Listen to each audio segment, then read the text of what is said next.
27 October 2014 BNP chairperson Begum Khaleda Zia ফেসবুকে একটি post করেছেন, জনগণই গণধোলাই দেবে।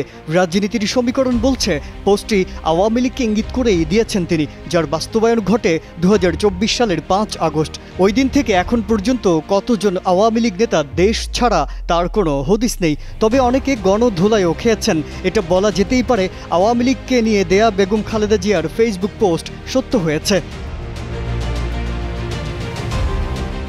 ঠিকই আওয়ামী লীগের 15 বছরের ক্ষমতার মসনদ ভেঙে খান খান হয়ে গেছে গেল বছরের 5 আগস্ট। ছাত্র জনতার তোপের মুখে দেশ ছেড়ে পালাতে বাধ্য হন শেখ হাসিনা। তবে আলোচিত ঘটনা হলো অনেকেই রোষের শিকার হয়েছেন, জনতার হাতে মারধরও খেয়েছেন।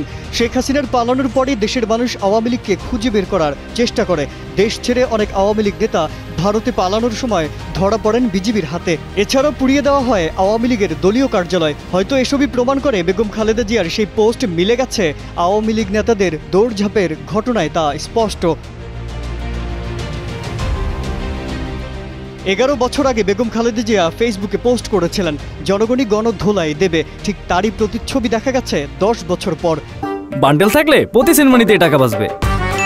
বিকাশ সেনমানি বান্ডেল কিনে জিতুন প্রতি লেনদেনে। প্রায় 1600 জন ফেসবুক ব্যবহারকারী মন্তব্য করেছেন বেগম খালেদা জিয়ার সেই পোস্টে, যেখানে দেখা যায় অনেকে লেখেন ইয়েস, সঠিক কথা।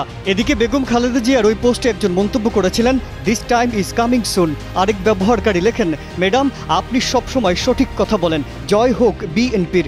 অন্য একজন মন্তব্য করেন ধন্যবাদ ম্যাম আপনাকে, আপনি সবসময় উচিত কথা বলেন এবং উচিত কথা সবাই বলতে পারে না।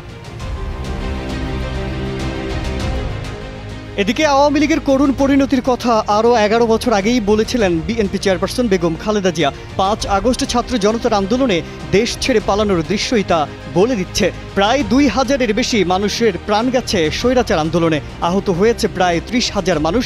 শেখ হাসিনা এখনও ভারতে আছেন। এছাড়া দলের অন্যান্য নেতাকর্মীরাও গা ঢাকা দিয়ে আছেন। মাজহারুল আলম, কালের কণ্ঠ।